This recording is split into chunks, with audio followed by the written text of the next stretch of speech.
এখানে প্যারাগ্রাফ দেওয়া হয়েছে জুলাই রেভলিউশনের উপর। তো আজকে দেখেন জুলাইয়ের 1 বছর হয়ে গেল, আমরা কিন্তু জুলাইয়ের স্মৃতিগুলো ভুলে যাচ্ছি, শহীদদের আকাঙ্ক্ষার কথাগুলো ভুলে যাচ্ছি। আমাদের যে 2000 ভাই বোন শহীদ হয়েছে, 40,000 ভাই বোন যে গাজী হয়েছে, তাদের যে আকাঙ্ক্ষা, তাদের যে প্রত্যাশা, সেটা ভুলে যাচ্ছি। আজকে এখানে জুলাইয়ের মেমোরি নিয়ে প্যারাগ্রাফ এসেছে, জুলাইয়ের প্রত্যাশা নিয়ে এখানে লিখতে বলা হয়েছে। তো এই ধরনের এই যে নতুন প্রজন্মের মধ্যে জুলাইয়ের আকাঙ্ক্ষা, জুলাইয়ের প্রত্যাশা, সেটাকে নতুনভাবে পুনরুজ্জীবিত করা, সেই আয়োজনে এটা সম্পৃক্ত করার জন্য আমি স্টুডেন্ট অ্যাসোসিয়েশনকে আবারও ধন্যবাদ জানাচ্ছি।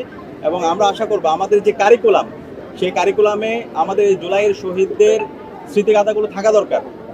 জুলাইয়ের আমাদের আবু সাইদ, শহীদ ওয়াসিম, শহীদ শান্ত, শহীদ আলী রায়হান, এবং তারা যে জন্য জীবন দিয়েছে, তাদের প্রত্যাশা, তাদেরকে নিয়ে উপন্যাস হওয়া দরকার, তাদেরকে নিয়ে গল্প হওয়া দরকার, তাদেরকে নিয়ে নাটক হওয়া দরকার। এটা যদি না হয়, সাংস্কৃতিকভাবে যদি আমরা জুলাইকে প্রাসঙ্গিক করতে না পারি, তাহলে আমাদের এই জুলাইয়ের স্মৃতিগুলো ভুলে যাবে। মুজিববাদী যে কালচার আছে, সেটা আবার এখানে চাপিয়ে দেওয়া হবে।